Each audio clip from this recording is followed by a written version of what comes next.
అహం బ్రహ్మాస్మి. మన ఈ భారతదేశంలో మానవుని ముందు ఉన్న 4 ధర్మాలు, అవే చతుర్విధ పురుషార్థాలు అంటారు. ధర్మ, అర్థ, కామ, మోక్ష. మోక్షమే మనకు కావలసినది. అందులో భాగంగానే మోక్షం అంటే జ్ఞానం వల్ల వస్తుందని, దానివల్ల మనకు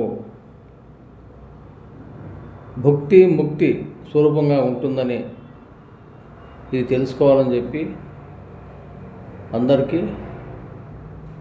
అందరి కొరకు ఈ విషయం చెప్పడం అనేది.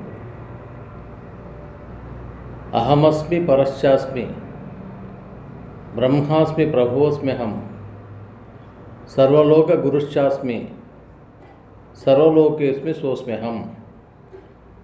నేనుగా ఉన్నాను, పరముగా ఉన్నాను, బ్రహ్మముగా ఉన్నాను,